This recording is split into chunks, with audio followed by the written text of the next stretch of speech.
pessoal!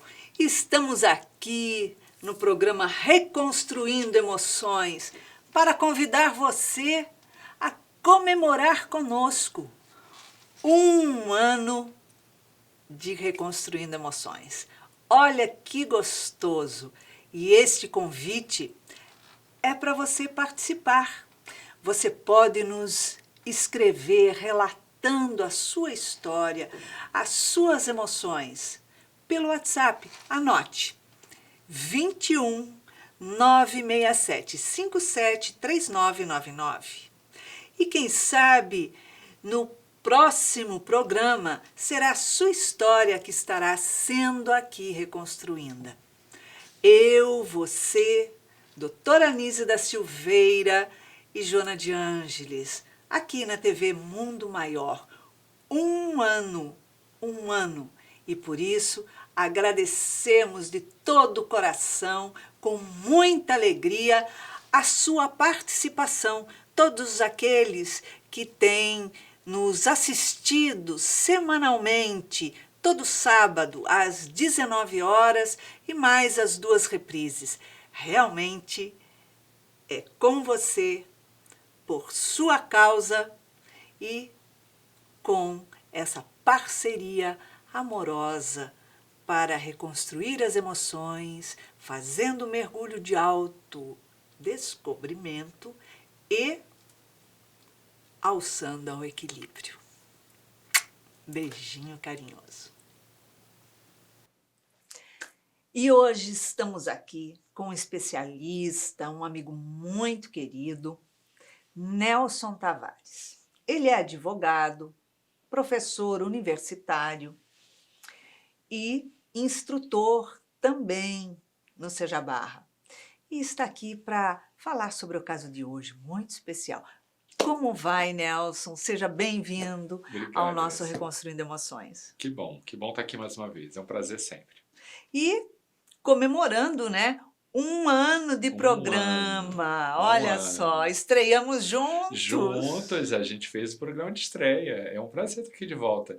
Eu falava isso com a tua equipe, que foi um prazer começar aquele primeiro programa. A gente ainda estava ganhando forma, né? O programa estava ainda sendo pensado, e ver que hoje o programa está como está, né? Que está com uma audiência boa, que está com um formato muito interessante. Eu fiquei muito feliz com essa trajetória. É isso aí. E hoje, o relato que trazemos é de uma espectadora que diz assim: sou Bernadette Silva, moradora em Belo Horizonte, Minas Gerais, tenho 42 anos, tenho 2 filhos, sou casada e tenho um problema. Ela diz que é casada há 23 anos. Só que seu marido, embora lhe trate bem, assim que ela diz, lhe trate bem, ele tem um grande defeito.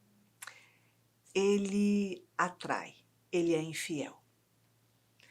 E ela diz assim, que em todo esse contexto de vida, toda vez que ele chega tarde em casa, ela já sabe que ele estava com outra mulher. E isso acontece desde quando chegaram da viagem de lua de mel. Após chegar a viagem do lua de mel, ele saiu e a traiu. E ele diz assim para ela: olha, o macho trai mesmo. Isso é natural. E você já deveria ter se acostumado com isso. Porque a sua mãe traiu seu pai. Portanto, não dá para deixar de trair. É normal. E ela diz assim: a minha mãe era traída pelo meu pai, mas ninguém podia tocar no assunto. Ela fingia que não sabia. E quando algum dos filhos tocasse no assunto, ela cortava na hora a conversa e acabou. Não deixava ninguém falar. Acontece que eu já não aguento mais perdoar. estou cansada, já chorei muito. E ela diz assim: já teria, com as minhas lágrimas, enchido baldes e baldes ao longo desses 23 anos de casada. E questiono, será que eu estou errada em pensar em me separar? Será que separação é errado? Será que, para perdoar, eu tenho que continuar vivendo com ele? Meus filhos não falam nada. Eles dizem assim: isso é você que tem que resolver. Porque você diz que perdoou até hoje, mas não tomou nenhuma atitude. Então, você resolve que a gente não vai meter a colher. E ela diz: o que é que eu faço? Eu sinto que vou adoecer. E tantas mágoas, tanto sofrimento com isso, eu fico imaginando que se ele já me traiu quando retornou da lua de mel, imagina se eu adoeço e fico aqui sozinha, em cima de uma cama. Ele não vai me dar a mínima atenção. O que eu faço? Podem me ajudar? Nelson, é melhor eu calar a minha boca nesse momento, porque se eu falo, né? Vamos deixar o Nelson, que é advogado, falar, que ele vai falar melhor que eu. Mas vamos lá, Nelson. É verdade, se ela fala. É verdade. Olha, você sabe que uma das coisas assim, que a gente mais faz em direito de família hoje é divórcio, né? E, consequentemente, depois discutir guarda, alimentos e tal, mas o pontapé é o divórcio. A gente tem feito muito divórcio. Não sou da tese de que isso significa que o casamento, uma instituição em falência, eu acho que isso é uma bobagem. Sempre existiu. A diferença hoje é que as pessoas têm tido mais autonomia para poder divorciar, têm tido mais coragem. Muitas pessoas ficavam casadas infelizes. Isso acontecia porque a sociedade tinha um certo ranço com relação à pessoa separada, em especial a mulher, né? E muitas pessoas que estão hoje nesse problema foram criadas por mulheres que tinham um discurso de não separação. Eu acredito que apenas na próxima geração a gente vai ter uma mudança de paradigma com relação a isso, porque muitas das mulheres hoje, que estão nessa faixa aí dos 40, foram criadas por mães que não se separavam de jeito nenhum. Ela faz referência à mãe, né? Uhum. E essa é uma questão que, à luz da doutrina, a gente tem muita coisa para dizer, né? O Livro dos Espíritos trata do assunto, o Reconstruindo Emoções tem um trecho específico que fala sobre traição, tem coisas muito interessantes para a gente falar hoje. Mas, de antemão, a gente precisa dizer o seguinte, Bernadette, só para a gente esquentar a nossa discussão. Ninguém é obrigado a viver uma vida de infelicidade, tá? A gente não vai te dizer o que você deve fazer, mas a gente vai orientar o que a doutrina fala sobre essa questão. E ninguém está fadado a ser infeliz. Isso não existe. Exatamente, né? Então, a gente começa a pensar, né? Se ele traiu ela quando chegou da lua de mel,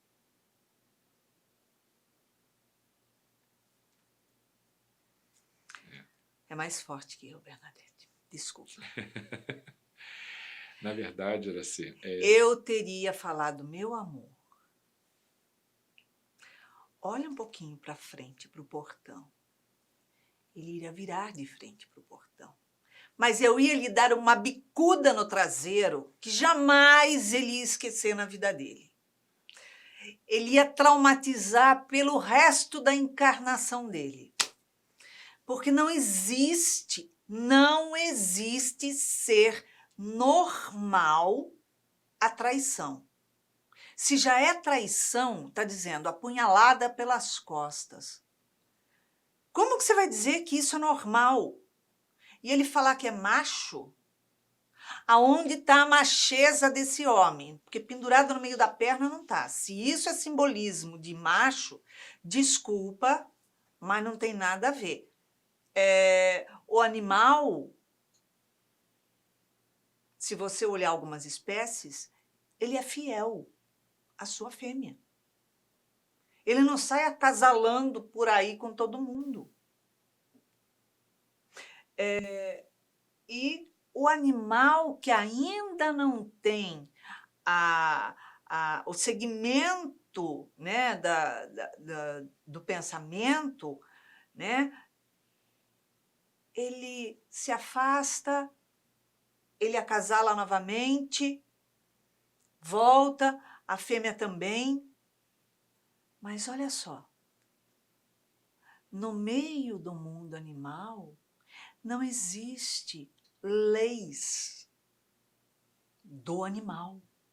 Mas no meio do mundo dos homens já existe lei para os homens, lei dos humanos. E nós temos que respeitar a lei humana e a lei de Deus. Ai, desculpa, juro que se fosse meu marido, ele não ia durar nesse matrimônio mais do que 24 horas. Porque a felicidade não é eu estar casada, nem eu estar separada. Ser mulher não é aquilo que eu tenho no meio das pernas e nem estar com os meus seios à mostras. Não. Ser mulher e ser homem é respeito por si mesmo. Tá? Então, desculpa, tinha que falar, não aguento. É. Não aguento, gente. É porque, na verdade, as pessoas, de uma forma geral, vêm, encarnam para poder aprender coisas, né? E quando a gente tem uma certa conivência, isso é uma fala muito recorrente. As pessoas dizem, mas não é possível, com todo mundo que eu me relaciono, essa pessoa me trai. Existe uma lei de atração que conduz as pessoas para outras pessoas para que elas possam aprender. E quem tem uma certa conivência, tem a ver com baixa autoestima também, entre outras coisas, essa pessoa tem que ter um aprendizado com relação a esses processos. E, inevitavelmente, enquanto essa pessoa não se empodera dessa... Porque às vezes a gente ama, sabe, Bernadette? Mas mesmo amando, a gente tem que ter autoestima, a gente tem que ter auto-amor. A gente não pode ter amor pelo outro maior do que o auto-amor. Então, foi o que você falou, a gente às vezes ama alguém, mas se a gente percebe que essa pessoa não vai fazer bem a gente, o ideal é que a gente faça processos de libertação dessas amarras, porque são amarras. Então, enquanto a gente não aprende isso, vem uma outra pessoa, isso pode acontecer de novo, até que você seja capaz de agir com essa firmeza de convicção de que a Iracy está falando aqui. E quando a gente não tem isso, né, Iracy, o outro percebe de alguma forma. A gente vai testando limites. O outro percebe o que pode e o que não pode fazer. A ponto disso estar hoje claro, quer dizer, ele sequer se preocupa em esconder que esteve com outra pessoa. Isso não é bom. E isso é importante. Quando ele diz que ele é macho, uma mulher, se ela quiser, ela pode ser muito macha. Eu vou lá e arrebento a cara dele, ele vai ver que eu também sou macha e sou super feminina. Ó, desculpa. Por quê? Porque Deus criou o homem e a mulher. Ele não criou o homem e a mulher e mais alguém. Como ele também não criou o macho e a fêmea. Ele criou 2 sexos. Ponto. E a opção sexual de cada um é livre-arbítrio dela. Então, a opção que ela faz de adulto. Então, tem que ser respeitada. Agora, dizer que eu fiz a opção sexual de viver com mulher, mas não basta uma, é um harém. Ou fiz a opção sexual de viver com homem, mas não basta um, é um harém. Isso tem um nome, é promiscuidade. É falta de respeitar o outro. E se você aceita que o seu companheiro, com a sua companheira, seu marido, sua esposa, lhe traia, não é porque você ama ele, é porque você não tem auto-amor. Porque quando eu tenho auto-amor, eu não vou permitir ser passada a perna, no sentido da traição. Peraí. Ou você me ama, ou você ama as outras. Eu não amo a todos. Eu tenho muito amor para dar. Então, eu amo a todos, mas eu não preciso ir para a cama com todos. Existem amor e amor. Amor casal, certo? Não importa o sexo, mas amor casal, como amor à humanidade, amor por ser irmão. Mas nem por isso a gente vai se jogar na cama de todo mundo. Ó, Nelson, eu te amo, tá? Então, vou dormir com ele. Ó, Betinho, que é o nosso câmera, eu te amo, tá? Vou dormir com ele. Mônica, eu te amo, tá? Vou dormir contigo. Não, não, não existe. Não existe isso. Isso tem um nome, promiscuidade. E se eu falar que eu estou com uma pessoa que eu amo demais, mas eu não consigo me autorrespeitar, eu não consigo viver sem essa pessoa, também tem um outro nome, dependência. Então, a gente não pode misturar nesse pacote machismo, amor, dependência e opções. Não é assim que funciona. Eu tô errada, Nelson? Não. O próprio Livro dos Espíritos, quando trata da questão, ele vai dizer que uma coisa é a lei de Deus, outra coisa é a lei dos homens. E que quando a gente, pela lei dos homens, opta pelo divórcio, a gente, de alguma forma, só está colocando no papel aquilo que a lei de Deus já materializou, que é o afastamento desses dois. A gente não chega a um divórcio sem que esse amor seja minado, seja atacado por comportamentos, por dificuldades. Então, o divórcio, à luz da doutrina espírita, não é um problema. A fala de que, essa é uma fala da Bernadette também no material que ela envia. Ah, mas não seria uma falta de perdão? Não, são coisas diferentes, Bernadette. O perdão é alguma coisa que você pode dar a ele. Olha, eu não vou sair dessa relação magoada, eu acho que você tem até direito, mas com ódio, nutrindo qualquer sentimento de vingança, eu quero que você siga a sua vida, que você seja feliz. Isso é não nutrir o sentimento de vingança, de ódio, isso é perdoar. Agora, uma coisa é perdoar ou não perdoar, outra coisa é continuar com ele ou não continuar com ele, uma coisa não tem nada a ver com a outra. Esse discurso de que ele é o meu karma, eu tenho que estar com essa pessoa, porque foi ele que eu escolhi, a doutrina espírita não diz isso. Isso são as pessoas se valendo do que a doutrina diz para justificar as suas más escolhas. Exatamente, porque o fato de você falar, eu perdoo ele, e ele sabe que eu estou perdoando, então não tem problema. Ela não tem raiva de mim, ela perdoa. Peraí, não é assim. Então eu vou fazer outra vez, vou fazer outra vez, vou fazer outra vez. Se fosse meu marido, eu ia olhar para o Clóvis e falar, Clóvis, eu te racho todinho. Te arrebento todinho, suma da minha vida. Por quê? Porque eu não preciso de ninguém causando, provocando ciúme, menos-valia, porque é assim que a gente se sente quando é traído. Mágoa, não é o outro que me magoa, eu me magoo com a atitude dele. Então, ele não está magoando você por estar te traindo. Você está se magoando pelo comportamento imoral que ele está tendo com você, desrespeitoso. E é óbvio que a gente sente raiva.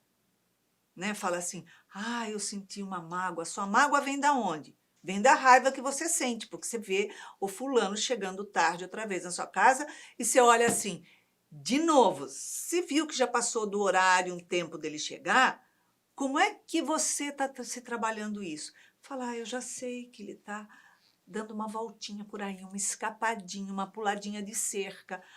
Meu amor, vou fazer você ficar enroscado nessa cerca. Sabe? Não, pensa, não é isso? Não, realmente a gente tem que ter, Bernadette, mais pulso firme para essas questões. E como a você falou, sabe? Você precisa se empoderar disso para que na sua vida de uma forma geral. É curioso como eu vejo pela sua fala que você quer a aceitação dos filhos.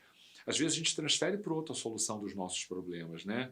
Eu pergunto aos meus filhos, o que você quer que eles façam? Quem tem que dizer se vai se separar ou não é você. O máximo que você pode conseguir é o apoio dos seus filhos para as consequências do que essa decisão vai trazer. E a gente não esquece também, Bernadette, que você tem direitos a serem protegidos, né? Se você não trabalha, se você não tem como hoje manter o seu próprio sustento, Você, depois de tantos anos de união, tem direito à divisão de patrimônio, você tem direito a alimentos, você tem direito à moradia, você tem direito a um monte de coisa.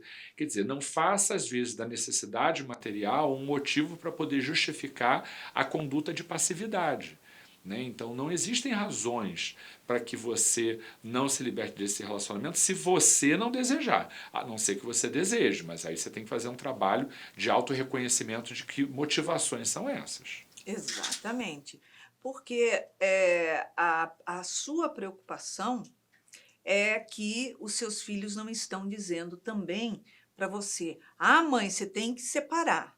Mas será que eles já não disseram isso em algum momento? Pela fala, pelo seu relato ali? Ou seja, quando eles colocam assim: ah, mãe, ele tá te traindo. Você disse que perdoou, mas não tomou nenhuma atitude. Os seus filhos estão dizendo assim: olha só, não adianta eu falar para você fazer A Isso. ou B, porque você não está fazendo, você não está tomando uma atitude. Eu vou me dispor com meu pai, vai continuar tudo do mesmo jeito, e aí eu fico numa situação difícil com ele e não adiantou de nada porque você não agiu. Exatamente. Os filhos, eles têm que ser imparciais nesse caso. Porque os filhos vão continuar amando você e vão continuar amando a ele.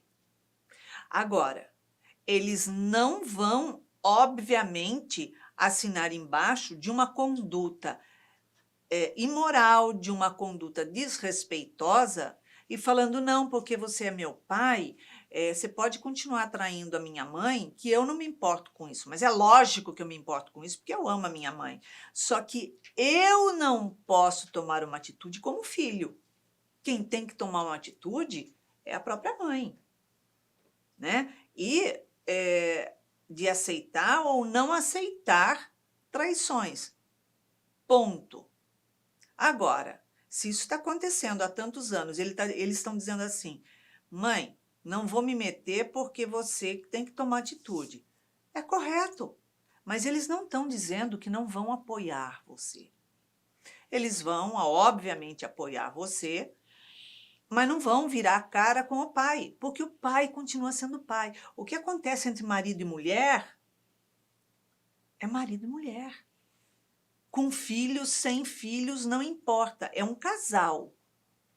O que acontece entre um casal, sendo eles do mesmo sexo ou do sexo oposto, também é algo que tem que ser discutido entre eles. Casal é casal, ponto.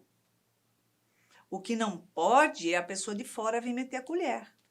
Isso é verdade, porque o que acontece dentro de quatro paredes não é isso, Nelson. Concordo. Só quem está dentro dessas quatro paredes é que vai saber. E você não precisa nem se expor, nem expor a intimidade também do seu marido. Até porque quando a gente expõe demais a nossa intimidade, Bernadette, a gente acaba ficando muito vulnerável diante da família. Os seus Exato. filhos, por tudo que você fez por eles, têm a obrigação de te amparar nesse momento. Os filhos têm a obrigação de amparar os pais. Uhum. Então, você não precisa perguntar o que você tem que fazer. Mas é importante que você diga: eu decidi fazer tal coisa. Nesse cenário, com o que eu posso contar com vocês? Eu não sei qual é a sua situação, né? Vocês têm mais de um imóvel, não tem nenhum imóvel próprio, enfim, não sei como é essa vida. Mas vamos lá, trabalhando com a pior das hipóteses, eu não tenho sequer para onde ir, né? Primeira coisa é dizer: olha só, eu vou me divorciar do pai de vocês. Vocês podem me receber ou podem me ajudar com aluguel até que eu resolva a questão de alimentos e tal.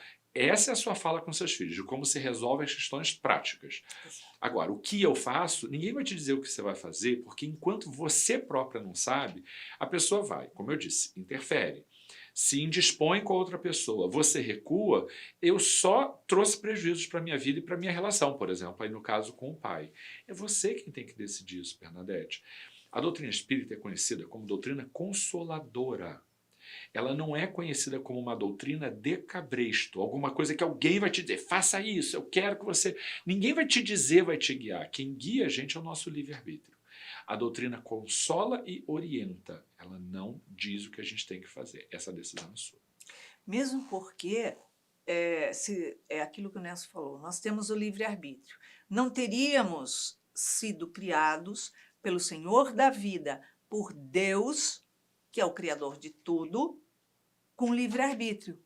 Ele ia falar, opa, você escolhe até aqui. Fora isso, você vai perguntar para alguém o que você pode e o que não pode. Isso a gente diz para a criança. Olha, pergunta para a mamãe, para o papai, né? Antes de fazer isso ou aquilo. Mas conforme eles vão crescendo, eles também não têm que perguntar, porque eles já têm o livre-arbítrio neles. Então, eles vão tendo discernimento. Conforme vai ampliando o discernimento, vai ampliando o potencial da escolha, Uhum. né? Que é diferente. Então, ela tem que fazer com que flua. Agora, eles já são adultos, né? Pelo que ela diz, já são adultos. O seu marido, independente da escolha dele,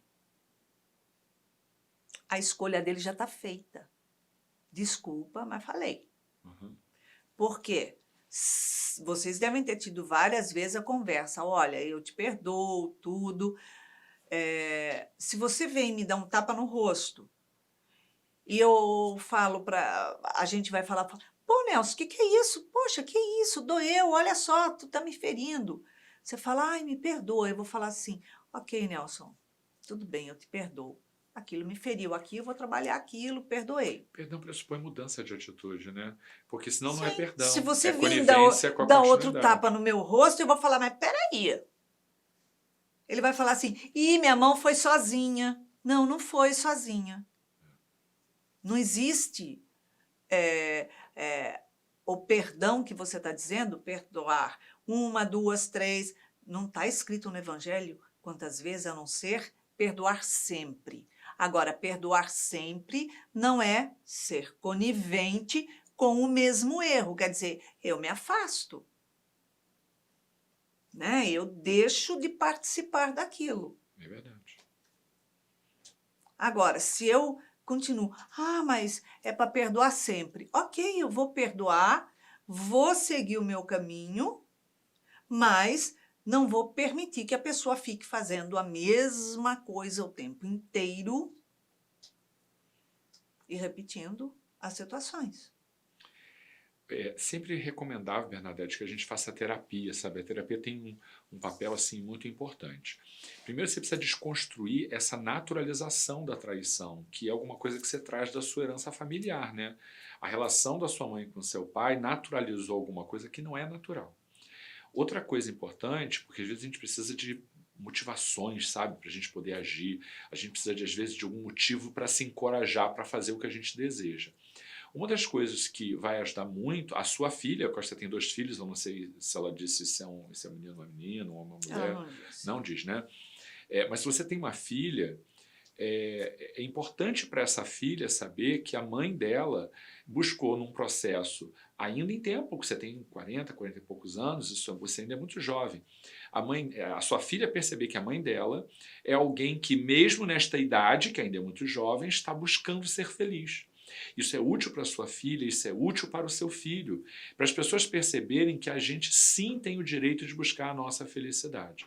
Agora, se é o contrário, assim como você passa por essas dificuldades por conta do que você viu com a sua mãe e com o seu pai, a sua filha vendo isso também é uma motivação. Claro que depende também de personalidade, a sua filha pode ter um comportamento diferente diante desse contexto, mas a gente sabe o quanto é difícil romper com essas tradições familiares. Então, assim, se serve de encorajamento, se você ama tanto seus filhos, o que eu não duvido, você, além de estar transformando a sua vida, você está dando um modelo positivo de transformação também para os seus filhos.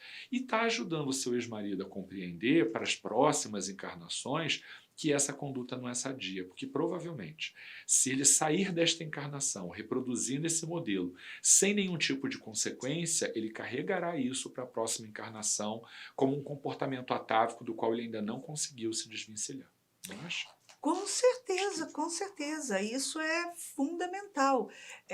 Isso são coisas que marcaram a vida dela e que não está resolvido dentro dela. Porque ela diz assim, os filhos, os irmãos não podiam tocar no assunto e a mãe fingia que não sabia. Então, ou seja, inconscientemente, você teria que fingir que não sabe, mas você sabe, e seus filhos Uhum. sabem que sabe, porque a época é outra. Então, Já é uma sabe que sabe, diferença, né? Ela já tem esse diferencial em relação à mãe. sabe que sabe, então está explícito. Pois é, e agora o que você faz com isso? Chegou nesse ponto. A sua mãe, por algum motivo, fez a opção de fingir que nada está acontecendo. Tem pessoas que preferem fingir que nada está acontecendo porque é mais cômodo, né? Não é trabalhoso, não tem que tomar atitude.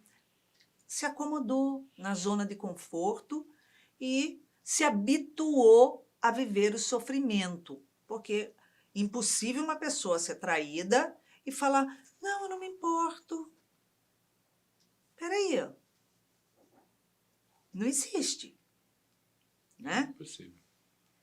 Eu não consigo me imaginar sendo traída e ficando quieta. No mínimo, eu vou chegar para a pessoa e vou falar para a pessoa: olha, a sua atitude não foi boa, foi imoral. Feriu, feriu. Mas vou perdoar? Sim, vou perdoar. Porque muitas vezes reconheço um monte de coisas boas que você fez na minha vida, que você me auxiliou, enfim. Mas daqui para cá eu vou seguir o meu caminho. Eu não vou ficar compartilhando.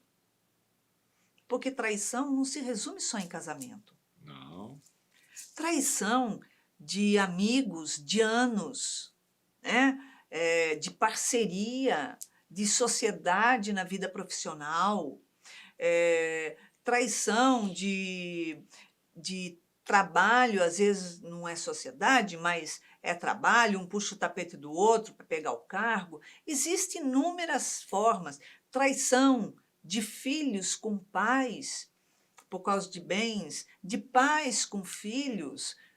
Existem traições, traições políticas, traições, sei lá, tudo Há quanto é valores, tipo. né? Tem gente que trai valores, que um grupo determinado tem aquilo como um parâmetro e tal, e quando alguém faz alguma coisa que seja contrário a esses valores, a gente tem uma espécie de traição coletiva. Traição, na verdade, tem muito a ver com confiança. Toda vez que a confiança é quebrada, isso constitui um ato de traição. Né? E a Sim. gente confia em tantas pessoas, né? É comum que a gente confie em diversos níveis de relação nas pessoas. Bernadette, uma coisa interessante que você precisa tomar cuidado a partir de agora, por isso a terapia eu acho que é importante para você. Aqui a gente está dando esse start, né? Esse pontapé inicial para você refletir e decidir o que você quer da sua vida. Mas é muito importante também que você não busque fugas. É importante você enxergar daqui por diante que você vai ter alguns pensamentos do tipo: ah, não, mas não é mais confortável ficar do jeito que está e aí liberá-lo para ele fazer o que quiser e eu continuar casada só por conta disso ou por conta daquilo. Há muitas pessoas que hoje eu vejo têm relacionamento aberto que são muito mais pactos de convivência do que propriamente dito casamentos, né? Cada um vive a sua vida, mas continua casado, continua morando no mesmo teto. E aí Exato. isso gera um problema gravíssimo, sabe por quê? Porque com o tempo a gente vai acumulando esse passivo emocional e você às vezes não se dá conta, porque você está ali vivendo a sua vida, mas aí sim você está arrumando karma para a próxima existência, porque você tem uma série de questões guardadas que você não está dando vazão. Então não se deixe levar por essas questões, assim, por medos, por receios, e não começa a dar desculpas para justificar o porquê que você não vai adotar alguma atitude. Exatamente. Mesmo porque não importa o que os outros pensam da gente, eu não tenho que provar nada a ninguém, eu não tenho que dar satisfação da minha vida a ninguém. Quando eu convivo numa relação com uma outra pessoa, eu tenho sim obrigação de dar satisfações para a pessoa que eu convivo, sem dúvida nenhuma, como respeito à relação, porque desde que resolvemos viver juntos, Nós assumimos compartilhar a nossa vida, construir uma história, construir amor, construir relação. Então, tem que haver transparência, tem que haver construção junto, precisamos compartilhar, construir o amor, construir a relação, construir a felicidade íntima que está dentro de cada um, porque não é o outro que vai me fazer feliz, mas a felicidade dentro de mim. Então, nós vamos deixar de ser duas pessoas para sermos uma pessoa. Ou melhor, somos duas pessoas vivendo uma vida. Uma única vida. Porque decidimos, sim, dar as mãos e caminhar juntos. Agora, desde que eu caminho junto com a outra pessoa, dar as mãos, construir essa uma vida, mas essa outra pessoa resolve ter uma vida paralela, então não existe compartilhar a vida a dois com três, ou com um monte. Então, alguém já quebrou isso e fala assim, olha, você compartilha comigo tudo, mas eu só compartilho essa partezinha com você porque eu tenho uma outra vida paralela. Né? Não é assim. Realmente isso não cabe numa relação. Agora, quando um casal resolve fazer aquilo que você fala, né? Tem um casamento aberto, por exemplo, a gente vive separados porque não somos mais um casal, você vive sua vida, os seus namoricos por aí, eu a minha vida, meus namoricos por aqui, eu não cobro nada de você e nem você de mim. Ótimo, até quando?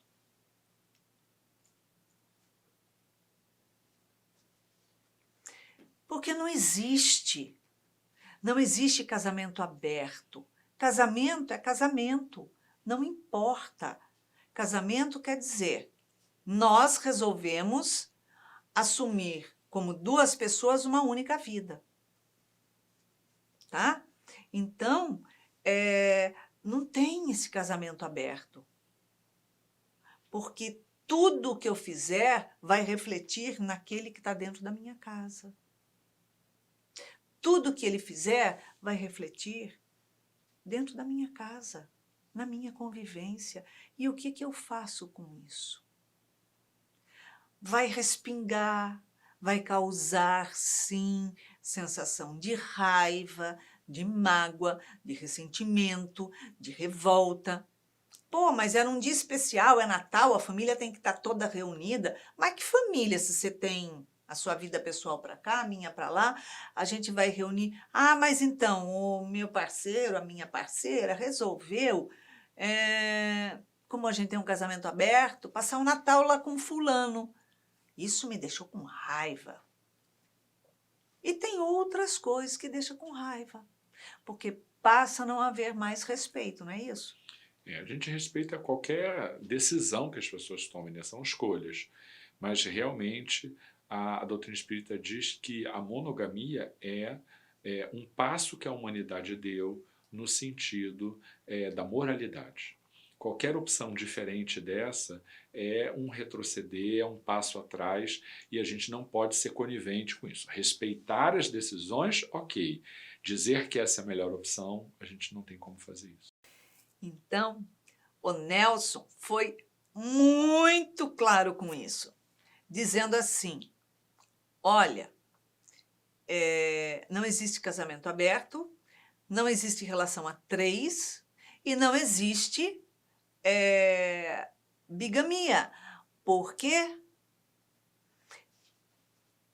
Porque se foi um passo evolutivo da humanidade, também não existe o macho. Desculpa, não existe, falei. Não é?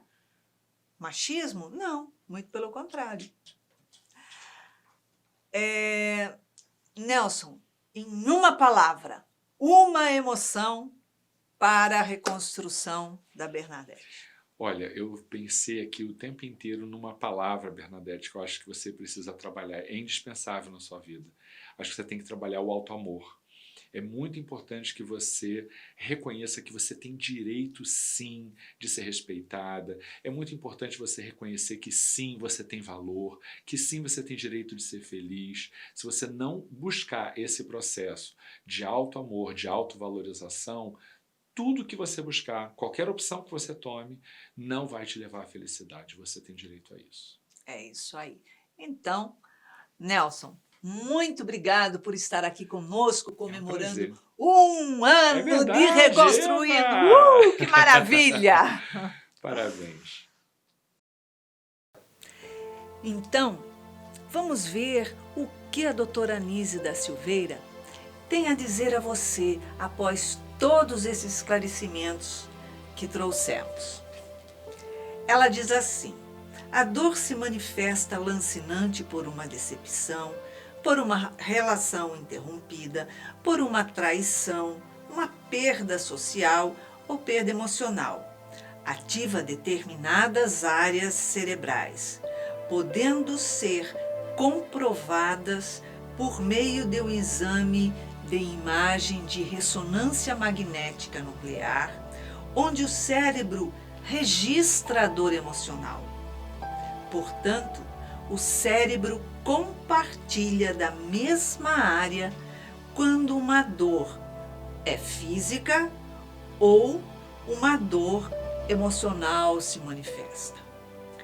Quando a dor emocional cala fundo e a boca se fecha, negando o direito da mente de se expressar, de sentir, a angústia quebra a resistência corpórea e aciona uma válvula de escape e um órgão que estiver em maior estado de vulnerabilidade genética ou fragilidade adquirida é acionado. O que ela está dizendo?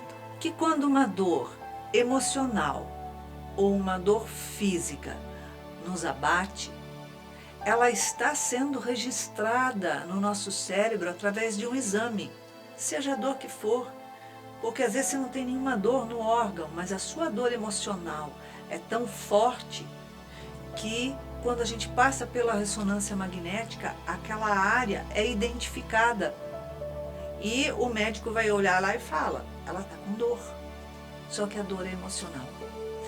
Mas você, como já disse, está sentindo que vai adoecer. Então, você já está tendo aí um clique, um despertamento. Olha só, eu não vou esperar adoecer. Eu não posso continuar sentindo isso que eu estou sentindo. Por quê? Porque perdoar é uma coisa, mas a mágoa está ali dentro de você. E a mágoa, ela não pode ser alimentada nem cultivada. Ela vira um ressentimento muito grande, que perdura para essa e para muitas outras encarnações. E com certeza o órgão que estiver fisicamente em estado de fragilidade, ele vai adoecer, porque ele vai absorver toda essa minha dor emocional e aí vão ser geradas doenças. Então, Bernadette, não espere a dor criar raízes. Não espere a dor ser o movimento, a alavanca na sua vida para você tomar uma atitude. A dor física, ela dói, mas a dor emocional, ela permanece. Então, não deixe essa dor permanecer. Movimente-se, tenha auto-amor. Não queira ser a salvadora da humanidade, dizendo que, olha, eu perdoei e então estou aqui forte e firme para aguentar outra vez, outra vez e outra vez. Não. Nenhum de nós fomos criados pelo Pai, pelo Senhor da vida, para sofrer. Nós fomos criados pelo Pai para sermos felizes, para estarmos ativos e não estacionados, e para vencermos. Nós não fomos criados para sermos sofredores. Então, põe um basta nesse seu sofrimento. Escolha viver, escolha ser feliz, escolha não adoecer, porque você pode e você consegue. E você, com certeza, é mais importante do que o seu relacionamento e do que o próprio perdão. Então agora cuide de você com alto amor e perdoe, mas não se permita ser ferida novamente e nem se ferir. Então, aqui no programa Reconstruindo Emoções, na TV Mundo Maior, você está comemorando hoje conosco, mais uma vez, 1 ano de programa. Isso significa que durante todo esse mês de novembro estamos em festa, 1 ano de Reconstruindo Emoções. Então, esse programa também é para você. Esse mês todo é seu. Para lhe mostrar a gratidão que temos por vocês todos, nossos telespectadores, por estarem nos acompanhando. Você é a pessoa mais importante desse programa, pois 1 ano, 1 mês comemorando, reconstruindo com você as suas emoções. Eu, você, Joana de Ângeles, doutora Anísio da Silveira. Vamos em frente, avante para o nosso 2º ano. E a sua participação, ela é muito importante, ela é fundamental. Então nos escreva, nos envie o seu WhatsApp, nos relatando a sua história. 21 967 573999. E estaremos aqui, nesse 2º ano, juntos, reconstruindo as suas emoções aqui na TV Mundo Maior. Então, um beijinho muito carinhoso e especial para você, porque com você somos mais. Com você somos felizes e realizamos. Realize-se.